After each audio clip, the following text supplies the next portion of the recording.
जय हिंद मेरे प्यारे दोस्तों। मैं रे आप सभी का एक बार फिर स्वागत करता हूं आपके प्यारे प्लेटफॉर्म अचीव सीएपीएफ सीडीएस पर। दोस्तों आज यहां पर हम लोग डिस्कस करने वाले हैं साइंस के एनालिसिस को। साइंस में दोस्तों मेरे पास दो ऑप्शन थे, या तो मैं आपको कंप्लीट साइंस एक जगह कवर करा देता एक वीडियो में, या फिर मैं आपको पहले बायो फिर फिजिक्स फिर केमिस्ट्री इस तरीके से एक एक टॉपिक्स को कैटेगराइज करके कराता।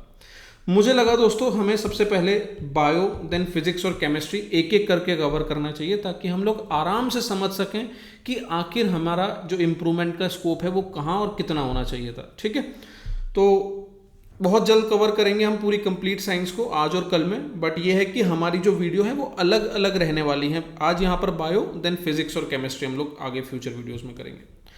तो दोस्तों मैं बायो की बात करूँ तो देखो यहां पर मेरा पर्पस दोस्तों आपको सोर्स बताना तो है ही, पर सोर्स के साथ साथ मैं फ्यूचर के लिए अगर 2026 अटेम्प्ट के लिए तैयार कर रहा हूं तो मेरी क्या स्ट्रैटेजी होने वाली है, और मैंने इस एग्जाम को कितना डिफिकल्ट समझा, कितना आसान था, ये वाकई उतना डिफिकल्ट था या नहीं था, इसे निकाला जा सकता था, ऐसे सारे सवालों के जवाब आपको ऐसे एनालिसिस में देखने को मिल जाएंगे। तो एनालिसिस को बहुत ही ध्यान से देखना है, समझदारी से देखना है। ठीक है, चलो दोस्तों पहला क्वेश्चन है आपका, द स्पिंडल फाइबर। ठीक है, the spindle fibre is attach to which one of the following specific region of the chromosomes. अब सर ये क्रोमोसोम्स का क्वेश्चन हमने देखा है पहले भी, पर फर्क क्या आया है इस बार क्वेश्चन में। ये सर पहले हम 9th और 10th में जब हम सेल का चैप्टर पढ़ते थे तो वहां पर क्रोमोसोम्स राइबोसोम्स वो सारी चीजें हम लोग वहां डिस्कस करते थे और आसानी से क्वेश्चन हमारे कवर हो जाते थे। पर इस बार जो क्रोमोसोम्स और इसके जो अटैचमेंट के बारे में क्वेश्चन पूछ रहा है, सर आप यकीन नहीं करोगे, इन्होंने नीट मतलब आप सोच के देखो कि सर ये कहां से क्वेश्चन उठा रहे हैं।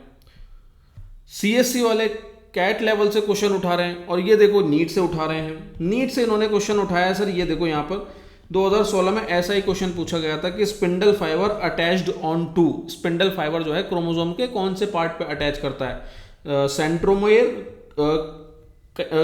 काइनेटोसोम या टेलीमोर या काइनेटोकोर। ठीक है, तो बस यहाँ पर ये तीन ऑप्शन हमें इधर देखने को मिल रहा है नीट में। भाई इन्हीं की चीज़ों का यहाँ पर सीएपीएफ 2025 में रिपीटेशन देखने को मिलेगा। तो पूछ रहा है कि क्रोमोसोम जो है कौन से रीजन पे अटैच्ड है स्पिंडल फाइबर के, तो यहाँ पर काइनेटोकोर आंसर है, या क्रोमोनेमा है, या टेलोमोर है, सेंट्रियोल है। तो सर आंसर आपका ध्यान रखना काइनेटोकोर है। और इसका जो डायरेक्ट सोर्स की बात करूं, मैंने दिखाया एक तो नीट इन्होंने वहां से क्वेश्चंस जो है थोड़े थोड़े देखे हैं, पिक करें। और अगर देखा जाए कि एग्जैक्ट सोर्स क्या है, तो सर ये 11th क्लास की हमारी बायो की बुक है, 11th क्लास की बायो की बुक है, जहां पर क्लियरली मेंशन किया हुआ है spindle fibre attach to kinetochores of chromosomes. कहां अटैच्ड है? काइनेटोकोर्स में। तो हमारा राइट आंसर क्या होगा दोस्त? A option, kinetochores. अब क्या ये आसान क्वेश्चन था या डिफिकल्ट क्वेश्चन था, तो सर मुझे नहीं लगता कि इसमें आपको बताने की भी जरूरत है, ये बहुत ही ज्यादा डिफिकल्ट क्वेश्चन था। ठीक है, अगर आप किसी भी तरीके से इसको कर ले जा रहे हो तो बहुत अच्छी बात है, नहीं तो मुझे कोई ऐसा हिंट देखने को नहीं मिला कि पीवाईक्यू से मैं इसे रिलेट कर पाऊँ या फिर ये कह पाऊँ कि आप कर सकते थे। तो मेरे अकॉर्डिंग ये थोड़ा सा टफ क्वेश्चन कहा जाएगा। उसके बाद सर क्वेश्चन है आपका, which one of the following statement regarding allosteric enzyme is correct. Allosteric enzyme, अब सर फिर से कोई ऐसा सवाल जिसे मैं कहूंगा कि हम बिल्कुल एक्सपेक्ट नहीं कर सकते थे। ये तो वो क्वेश्चन है जो यूपीएससी हमें परेशान करने के लिए डाल रही है, कि मतलब बच्चे पहले बायो में 10 में से 10 क्वेश्चन सही करते थे, अब मैं 10 में से 5 ही करने दूंगा, अब मैं 10 पूरे करने ही नहीं दूंगा। यूपीएससी वही ना, वो जो हमने बात पहले करी थी कि कट ऑफ को हमें कैसे इंक्रीज करना है। अगर कट ऑफ को इंक्रीज करना है तो ऐसे ऐसे सोर्सेज को इंक्लूड कर दो जो बच्चे ने कभी ध्यान ही नहीं दिए हों। ठीक है, तो अब यहां पर देखो एलोस्ट्रोपिक एंजाइम। अब सर इस पर भी फिर से वही नीट में 2019 में ऐसा क्वेश्चन देखा गया था, कुछ एंजाइम्स थे, कोएंजाइम और प्रोस्थेटिक ग्रुप। तो यहां से भी मैं इसे लिंक कर सकता हूं, बट वही बात है कि सर नीट में हमें घुसने की जरूरत नहीं है, हम सीधे अपनी एनसीईआरटी पर आते हैं। एनसीईआरटी में देखो एलोस्ट्रिक एंजाइम, एलोस्ट्रिक एंजाइम पर सर ये हमारी बायोटेक्नोलॉजी की एक बुक है। ठीक है, बायोटेक्नोलॉजी की एक बुक है जहां पर चैप्टर है enzymes and bio energetics.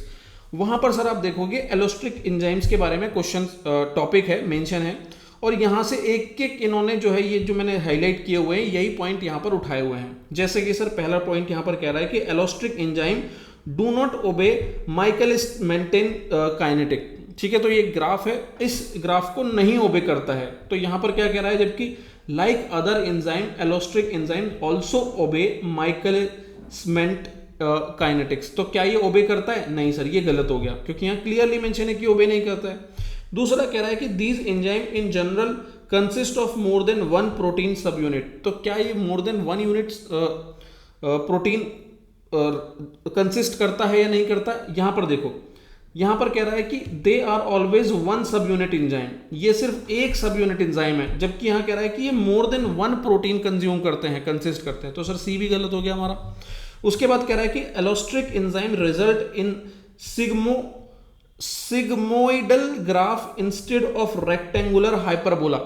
Rectangular hyperbola नहीं, सिग्मोइडल ग्राफ यहां पर शो किया जाता है। जबकि बी ऑप्शन में क्या कह रहा है, velocity versus substrate concentration graph is hyperbolic graph like any other enzyme. तो सर ये भी गलत हो गया, क्योंकि यहां पर सिग्मोइडल ग्राफ है, ना कि ये हाइपरबोलिक ग्राफ है। लास्ट में आता है सर हमारा डी ऑप्शन, जो कि कहता है कि each subunit of allosteric enzyme also contain a regulatory site in addition to the active site. Each subunit of allostric enzyme also contain regularly site along with the active site। तो sir D option हमारा बिल्कुल सही है। और फिर से कहूंगा sir, एकदम वाहियात क्वेश्चन, छोड़ देने वाला क्वेश्चन है। मुझे नहीं लगता कि इसे आपको अटेम्प्ट करना चाहिए था, ठीक है। तो अगर इसे नहीं भी अटेम्प्ट करा, एकदम हटा दो, छोड़ो, जाने दो, कोई दिक्कत नहीं, हमें सारे क्वेश्चन नहीं अटेम्प्ट करने होते, ठीक है। देखो यार, सीधी सी बात है, अगर 125 क्वेश्चन आ रहे हैं तो ऐसा नहीं है कि 125 के 125 अटेम्प्ट करने हैं, ठीक है। अगर मैं कट ऑफ 100 और 90 के आसपास भी लेकर चलूँ तो सर मेरे 50 क्वेश्चन नेट, मेरे 50 क्वेश्चन नेट सही होने चाहिए। तो अगर मैं 125 को, जो मेरे 125 क्वेश्चन आए हैं, मैं उनमें से कहूँ कि अगर मैंने 50% अटेम्प्ट भी किए हैं, जैसे कि 50% अटेम्प्ट भी किए हैं और उसमें से कुछ नेगेटिव भी चले जाते हैं और नेट में मेरे 50-60 सही भी हो जाते हैं, तो अभी सर मैं अपनी कट ऑफ निकाल रहा हूँ। तो मेरे पास बहुत स्कोप है कि मेरे क्वेश्चन गलत भी हो जाएं, मैं क्वेश्चंस को अटेम्प्ट भी ना करूँ, तो अभी मैं सिलेक्शन ले लूँ, ठीक है। अब सबसे बड़ा सवाल आता है कि सर हमने बायो के 2 क्वेश्चन देख लिए और दोनों आपके नीट के या फिर 11th और 12th हायर स्टैंडर्ड के बायोटेक्नोलॉजी, बायोलॉजी जो 11th 12th में पूछी जाती है, वहाँ से पूछे जा रहे हैं। तो क्या सारे ही क्वेश्चन वैसे पूछे गए थे? एक सवाल आता है दिमाग में कि क्या सभी क्वेश्चन कुछ इसी तरीके के थे? तो मैं कहूँगा नहीं मेरे प्यारे दोस्त, हर एग्जाम में एक हिंट, एक स्कोप जरूर होता है एग्जाम को क्रैक करने का, और वो स्कोप मैं अभी आपको दिखाऊंगा। सर देखो, यहां पर कह रहा है कि out of the different type of tissues found in plants which one of the following is a complex tissue. Complex tissue बताना है मुझे, इसमें से कौन सा है कॉम्प्लेक्स टिश्यू, ठीक है।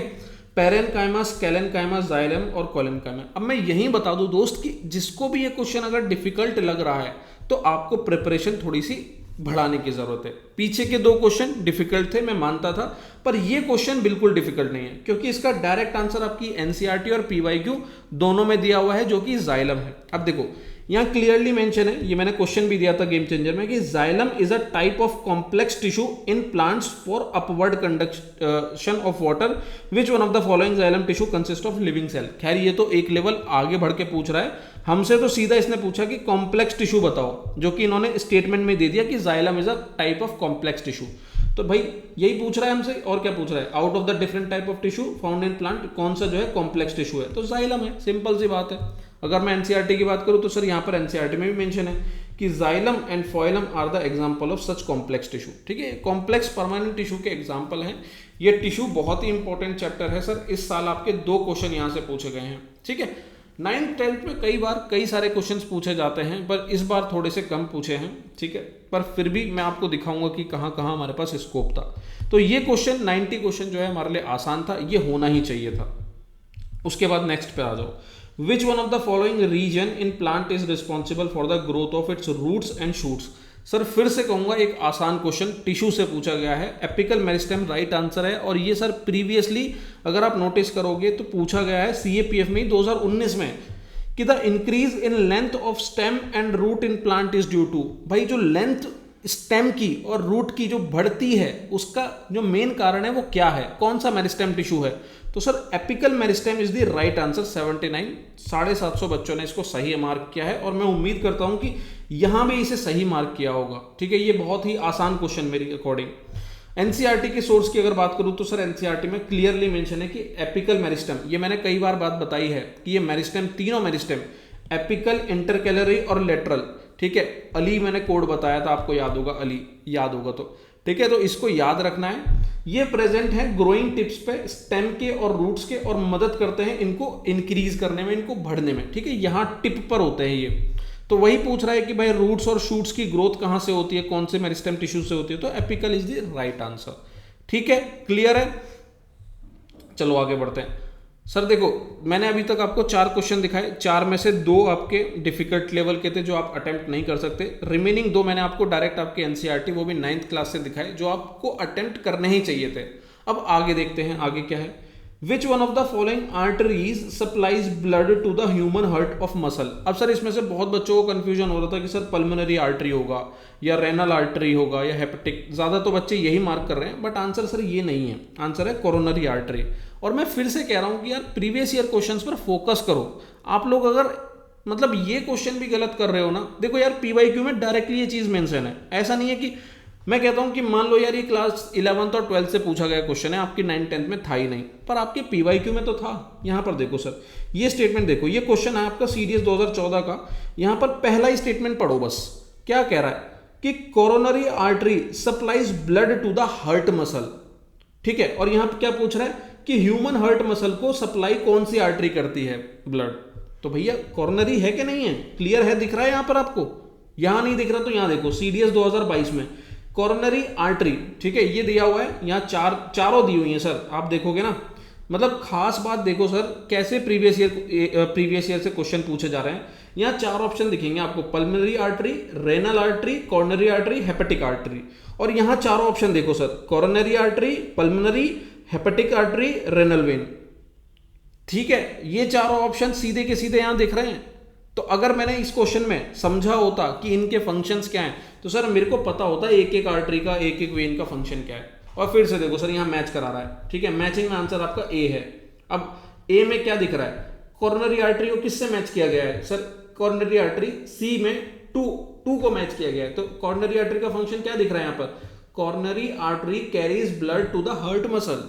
तो यहां पर क्या पूछा हुआ है कि कौन सी आर्टरी जो है ब्लड सप्लाई करती है हार्ट मसल को, तो सर आंसर क्या होगा, कोरोनरी आर्टरी। अब सर ये क्वेश्चन वैसे तो सर डायरेक्टली हमारे लाइफ प्रोसेस नाम का एक 10th क्लास में चैप्टर है, पर वहां पर हार्ट की जो बातें दी हुई हैं वो बहुत ज्यादा डिटेल में नहीं दी हुई हैं। और ये कोरोनरी सिस्टम का जो आप अगर डिटेल में देखोगे तो 11th क्लास की बायो में मेंशन है कि कैसे ब्लड सर्कुलेशन जो है सप्लाई किया जाता है कार्डियक मस्कुलर को कोरोनरी आर्टरी के द्वारा, ठीक है, कोरोनरी सिस्टम के द्वारा। और यहाँ पर एक डिजीज का नाम भी दिया हुआ है कि कोरोनरी आर्टरी डिजीज, जब ऐसी कोई डिजीज होती है तो वो अफेक्ट कर देती है उन वेसल्स को जो ब्लड सप्लाई करती है हार्ट मसल्स को। मैं कहता हूं सर आपने ये 11th 12th की चीजें पढ़ी ही नहीं, पर आपने प्रीवियस ईयर क्वेश्चंस तो पढ़े हैं ना, पीवाईक्यू तो सर सिलेबस का पार्ट है ना, पीवाईक्यू तो मैंने गेम चेंजर में कराया है ना, तो क्या सर ये यहां से पॉसिबल नहीं था सॉल्व करना। तो सर मेरे अकॉर्डिंग अगर आप इसको डिफिकल्ट मानोगे तो सर सही नहीं है, इसको भी आसान कैटेगरी में हम रखेंगे, ठीक है। चलो आगे बढ़ते हैं सर, ये क्वेश्चन हो गया। उसके बाद क्वेश्चन है which one of the following classes demonstrate the double circulation of blood, double circulation blood. अब यहां पर भी बच्चे कंफ्यूज हो रहे हैं, यार प्रीवियस ईयर क्वेश्चन में आओ, देखो क्या कह रहा है, ये क्वेश्चन मैंने कराया था। In human body blood flows through a process of double circulation which one of the following statement is true. अब यहां तो ये इसकी पूछने बैठ गया है कि क्या मतलब, क्या है डबल सर्कुलेशन का मतलब क्या है, कहते क्या है डबल सर्कुलेशन को, क्यों कहते हैं डबल सर्कुलेशन। पर इसके स्टेटमेंट में देखोगे, स्टेटमेंट में इसने हमारा आंसर दे दिया ह्यूमन बॉडी में ब्लड फ्लोज होता है डबल सर्कुलेशन प्रोसेस के थ्रू। तो ह्यूमन बॉडी में हो रहा है तो भाई ह्यूमन किसके अंदर आते हैं, मैमल्स के अंदर। तो आंसर मेरा डबल सर्कुलेशन में क्या हो गया, मैमल्स हो गया, नहीं हो गया। गेम चेंजर में सर ये क्वेश्चन दिया था या नहीं दिया था। अब सर देखो भाई, आप में से ना बहुत बच्चे होंगे, मैं अक्सर नोटिस करता हूँ कई सारे बच्चे होते हैं कि सर मैंने तो सारे पीवाईक्यू रटे थे, पर मुझे तो एक भी क्वेश्चन नहीं दिखा प्रीवियस ईयर क्वेश्चन से, मुझे तो बिल्कुल फायदा नहीं हुआ सर गेम चेंजर का, वहां से मैंने कई सारे पीवाईक्यू किए थे। भाई फायदा और नुकसान आपको हुआ या नहीं हुआ ये तो आपकी तैयारी पर डिपेंड करता है। मैं यहाँ पर डायरेक्टली चीजें दिखा रहा हूँ कि बच्चों को फायदा होगा अगर वो चीजों को देखेंगे। और अगर आप चीजों को रटने बैठ गए हो, आपको लग रहा है कि हाँ मैं इस क्वेश्चन को रट लेता हूं, अच्छा डबल सर्कुलेशन, अच्छा ठीक है डबल सर्कुलेशन क्या होता है, इसमें आंसर क्या दिया हुआ है, मैं उसको रट लेता हूं, मैं रट लेता हूं, ठीक है, मैं सिर्फ क्वेश्चंस को रट लेता हूं। भाई रटने से नहीं होगा। अगर क्वेश्चंस आया है ना पहले, तो इसका मतलब ये नहीं कि वो हूबहू आपको सेम इसी पैटर्न में क्वेश्चन दोबारा रिपीट होता हुआ नजर आ जाएगा। भाई वो या तो इसके स्टेटमेंट में से क्वेश्चन बना लेंगे, जैसे आपने भी देखा और आप देख रहे हो कि ज्यादातर क्वेश्चन कैसे बन रहे हैं, जो क्वेश्चन का स्टेटमेंट है वैसे ही वहां से ही बन रहे हैं। आपने हिस्ट्री में देखा होगा वो टाइटल वाला सीएससी के 2025 में, सर क्वेश्चन कहां से बनाया उसने, यहां स्टेटमेंट में, ऑप्शंस में से नहीं बनाया, स्टेटमेंट में, वो जो टाइटल देखे हमने, ठीक है। अब ये आपने पीछे देखा, यहां पर ये कॉर्नरी आर्टरीज वाला देखो, ठीक है, यहां पर देखो स्टेटमेंट में से, तो और भी अभी आपको ऑप्शन दिखाऊंगा मैं। तो भाई रटो मत, ठीक है, आप समझो चीजों को। रटने बैठोगे तो प्रीवियस ईयर क्वेश्चंस में से कुछ नहीं देखने को मिलेगा। और पीवाईक्यू सर बहुत बड़ा रोल प्ले करता है एग्जाम को क्रैक करने में, ये आपको दिख रहा होगा, ठीक है। ये 4th क्वेश्चन है, मैंने आपको 2 पहले टिश्यूज के दिखाए, फिर हमने अभी कॉर्नरी आर्टरीज का देखा, और ये 4था क्वेश्चन है। ये 4था क्वेश्चन है जो पीवाईक्यू से पूछा गया है। 4 क्वेश्चन अभी पीवाईक्यू के मैंने आपको दिखा दिए, ठीक है। चलो आगे बढ़ते हैं। Cholesterol is a type of, cholesterol के क्या टाइप है, अब यहां पर भी कंफ्यूजन हो सकता है। सर इसकी भी कुछ हिंट मैं आपको पीवाईक्यू में दिखाऊंगा। सर ये एक क्वेश्चन है आपका, ठीक है। ये क्वेश्चन यहां पर क्या कह रहा है कि which one of the following statement regarding animal cell membrane is correct, ठीक है। अब यहां इस क्वेश्चन पे तो मत आओ, सीधे एक पॉइंट मुझे यहां पर थोड़ा सा देखने को मिला कि अब पता नहीं हम लोग इस पर इतना फोकस करते हैं नहीं करते। 4th पॉइंट देखो, they are composed of phospholipids, proteins and cholesterol, bracket में मेंशन है लिपिड। अब सर ब्रैकेट में मेंशन करने का मतलब क्या हुआ कि भाई कुछ तो जरूरी चीज थी ना, इसीलिए वो यूपीएससी के एग्जामिनर ने इसको छोड़ा नहीं। वो चाहता तो इसको नहीं लिखता यहां पर उसने लिखा ब्रैकेट में, यानी कि कुछ तो जरूरी था इसमें, इसको समझना। तो सर यहीं से इसने फिर से 2025 में cholesterol is a type of, answer है सर लिपिड, यहां से क्वेश्चन बना दिया। ये है इसका राइट आंसर। और सर मैं इसको भी कहूंगा कि आसान तो नहीं कहूंगा, क्योंकि ये इतना भी डायरेक्ट नहीं था कि बिल्कुल ही हमारा पेपर में एकदम कहीं स्टेटमेंट में दिख गया, पर यह है कि सर अगर थोड़ा बहुत भी हम इस पर ज्यादा ध्यान दें तो ये करने लायक था क्वेश्चन, ठीक है। तो ये हमारा हो गया। उसके बाद सर एनसीईआरटी से अगर बात करूं तो एनसीईआरटी में सर 12th क्लास के एनसीईआरटी में यहां पर मेंशन है कि fats and oils are cholesterol, ठीक है।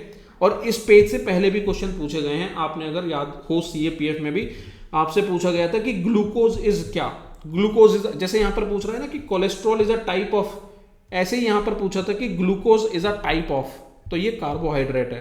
तो इस पेज में आपको ये सारी चीजें याद रखनी है। और मैं सर बता दूं आपको कि इस बार क्योंकि कई सारी चीजें 12th और 11th क्लास से भी देखने को मिल रही है हमारी एनसीईआरटी से, तो मैं भी पूरी कोशिश करूंगा कि जैसे बायोटेक्नोलॉजी है, ठीक है, जैसे बायोटेक्नोलॉजी है, जैसे 11th क्लास की बायो है, यहां से आपको क्वेश्चंस कराऊं, यहां से आपको मैं क्वेश्चंस कराऊं, यहां से आपको मैं तैयारी कराऊं, ठीक है। उसके बाद आपका ये क्वेश्चन आया है लास्ट, ये सेकेंड लास्ट क्वेश्चन है, अभी 2 क्वेश्चन बचे हैं हमारे, टोटल 9 क्वेश्चन आए हैं हमारे बायो से, ठीक है। क्वेश्चन कह रहा है कि which one among the following statement about facilitated transport in plant is correct, ठीक है, इसके बारे में पूछा हुआ है। अब ये फिर से मैं कहूंगा कि थोड़ा सा डिफिकल्ट साइड है सर, इस क्वेश्चन को हम छोड़ सकते थे। इन्होंने डायरेक्ट बायोटेक्नोलॉजी की जो बुक है हमारा, वहां से क्वेश्चन पूछा है। यहाँ 2 पैराग्राफ में पैसिव ट्रांसपोर्ट और एक्टिव ट्रांसपोर्ट को समझाया हुआ है। पैसिव ट्रांसपोर्ट कुछ नहीं है सर, जहां पर एक ऐसा प्रोसेस जहां मूवमेंट अकर होता है सिर्फ डिफ्यूजन और ऑस्मोसिस की वजह से, ठीक है। ऑस्मोसिस और डिफ्यूजन रोल प्ले करते हैं पैसिव ट्रांसपोर्ट में। और कई बार कुछ मॉलिक्यूल्स ऐसे होते हैं जहां पर एक अलग से फोर्स की जरूरत पड़ जाती है मूवमेंट के लिए, तो movement of such molecule is facilitated bye career protein. तो कई बार कुछ मूवमेंट्स के लिए ना करियर प्रोटीन्स की जरूरत पड़ जाती है, और वो करियर प्रोटीन्स की मदद से जो मूवमेंट होता है उसे हम कहते हैं फैसिलिटेटेड मूवमेंट। इसी पर क्वेश्चन आया हुआ है। अब कह रहा है कि all passive transport are type of facilitated transport. नहीं सर, सारे टाइप के ट्रांसपोर्ट नहीं कहलाते फैसिलिटेटेड, सिर्फ वही जहां पर कैरियर प्रोटीन का रोल होता है। फिर कह रहा है कि facilitated transport is an example, active transport. नहीं सर, ये भी गलत है, क्योंकि ये फैसिलिटेटेड पैसिव ट्रांसपोर्ट का एग्जांपल है, एक्टिव का नहीं है, ठीक है, एक्टिव का नहीं है। Water moves across plasma membrane by active transport. Sir ये भी गलत है, यहां पर वाटर को मूव करने के लिए कोई एक्टिव ट्रांसपोर्ट की जरूरत नहीं पड़ती। लास्ट में डी ऑप्शन हमारा बिल्कुल सही है, कह रहा है कि facilitated transport requires assistance of carrier protein. Sir यहां पर भी कह रहा है ना कि ये जो कैरियर प्रोटीन है, इसके इस्तेमाल से जब कोई मूवमेंट होता है उसे फैसिलिटेट किया जाता है कैरियर प्रोटीन के द्वारा, तो हम उसे फैसिलिटेटेड मूवमेंट कह लेते हैं। तो ये हमारा डी राइट आंसर होगा, ठीक है। उसके बाद sir transport of Na+ and Ca2+ across plasma membrane is an example of antiport, symport, uniport, aquaporins. अब सर ये फिर से क्वेश्चन वही हमारी एनसीईआरटी बायो की एनसीईआरटी बायोटेक्नोलॉजी है, ठीक है, बायोटेक्नोलॉजी, जहां पर एंटीपोर्ट राइट आंसर है इसका, सीधा क्लियरली कह रहा है कि transport of Na+ and Ca2+ by antiporter is called antiport, ठीक है। अब यहाँ पर सर ये कई सारी टर्म है, एंटीपोर्ट, सिम्पोर्ट, यूनिपोर्ट, एक्वापोरियंस। अब इनको समझना बहुत जरूरी हो जाता है क्योंकि फ्यूचर में इन पर क्वेश्चन बन सकता है, वो भी मैचिंग वाला, ठीक है, वो भी मैचिंग वाला। तो ये सारी चीजें मैं आपको कराऊंगा हमारे गेम चेंजर प्रोग्राम में। बस अभी ये चीज समझो कि क्वेश्चन कहाँ से आए हैं और कौन से क्वेश्चन डिफिकल्ट थे, कौन से आसान थे। तो मेरे अकॉर्डिंग सर ये भी डिफिकल्ट कैटेगरी में माना जाएगा, ठीक है। अब यहाँ सर हमारा पूरा कंप्लीट बायो का एनालिसिस खत्म होता है। लास्ट में एक कंक्लूजन पर बात करते हैं कि आखिर ऐसे पेपर में मेरे लिए क्या आसान था, क्या मुश्किल था। सर समझो बात को, 9 क्वेश्चनों में 3 क्वेश्चन आए हैं आपके क्लास 9th और 10th एनसीईआरटी से, 3 क्वेश्चन आए हैं आपका क्लास 11th एनसीईआरटी, वो भी बायोलॉजी वाली जो एनसीईआरटी क्लास 11th की, और 3 क्वेश्चन आए हैं सर बायोटेक्नोलॉजी से, ठीक है। अब मैं कहूँगा सर ये जो वाली जो कैटेगरी है, ये 3 क्वेश्चन ये कैपेबल होने चाहिए थे आप इसे करने के लिए। बायोटेक्नोलॉजी वाली नहीं कर सकते थे सर, अगर इसको जब तक आपने पढ़ा नहीं होगा ऐसे क्वेश्चन से आप नहीं कर सकते थे। सेम सर 11th एनसीईआरटी नहीं कर सकते थे अगर आपने नहीं पढ़ा है। तो आप देखोगे सिर्फ 3 क्वेश्चन थे, आप अपनी अंडरस्टैंडिंग के बेसिस पे, आपने जो पढ़ा है उसके बेसिस पे कर सकते थे 9 क्वेश्चनों में। पर यहीं पे सर एक कैच है। कैच क्या है कि अगर मैंने प्रीवियस ईयर क्वेश्चंस को पढ़ा है अच्छे से, तो सर मैंने आपको पीछे दिखाया 5 क्वेश्चन आपके प्रीवियस ईयर क्वेश्चन से फंस रहे हैं, 5 क्वेश्चन, ठीक है। तो अगर 5 क्वेश्चंस ये मेरे PYQ से हो जाते हैं तो सर ये मेरे लिए बहुत अच्छी बात है बायोलॉजी में। इस टाइप के पेपर में 9 में से अगर आपने 5 क्वेश्चन किए हैं तो बहुत अच्छा स्कोर है मेरे अकॉर्डिंग, क्योंकि 3 से 4 क्वेश्चन सर ये एंटीपोर्ट वाला और सर वो एक्टिव ट्रांसपोर्ट वाला, सर ये ऐसे क्वेश्चन है कि इन्हें तो स्किप ही कर देना चाहिए, ठीक है। तो सर मेरे अकॉर्डिंग प्रीवियस ईयर बहुत इंपॉर्टेंट है, ठीक है। मेरा फाइनल कंक्लूजन यही रहेगा कि सर एक तो आपको करना क्या है कि प्रीवियस ईयर क्वेश्चंस को बहुत अच्छे से तैयार करना है। PYQ मतलब सिर्फ ऐसा नहीं कि क्वेश्चन उठाया और रट लिया, नहीं। और 9th 10th एनसीईआरटी तो आप करते ही करते हो। इस बार सर बायोटेक्नोलॉजी मैं जिम्मेदारी लूंगा बायोटेक्नोलॉजी को कराने की। सर जितना मेरे से पॉसिबल होगा मैं बायोटेक्नोलॉजी को आपको इस बार गेम चेंजर में कराऊंगा। 11th एनसीईआरटी बायो की ये भी मैं यहाँ पर कुछ जो चैप्टर्स हैं जहां से क्वेश्चंस आ रहे हैं, जैसे एक चैप्टर है सर वहां से 2 क्वेश्चन पूछे गए हैं, तो ऐसे चैप्टर उसको मैं कवर कराऊंगा, ठीक है। तो ये रहा सर आपका बायो का एनालिसिस। थोड़ा बहुत हमें बायो में इंप्रूव करने की जरूरत है, बट बहुत ज्यादा चेंज नहीं करना है, ठीक है। अगर मेरे ऐसे पेपर में 9 में से 5 क्वेश्चन भी ठीक हो रहे हैं तो ये भी मेरे लिए बहुत अच्छी बात है। और मुझे कमेंट सेक्शन में बताइएगा कि आपने बायो में कितने क्वेश्चन ठीक करे। मिलते हैं दोस्तों फिर एक और नए एनालिसिस के साथ। अगला एनालिसिस केमिस्ट्री या फिजिक्स, बहुत जल्दी हम साइंस को कवर करेंगे और उम्मीद करता हूँ यहाँ से आपको हेल्प मिल रही होगी। थैंक यू दोस्तों, जय हिंद।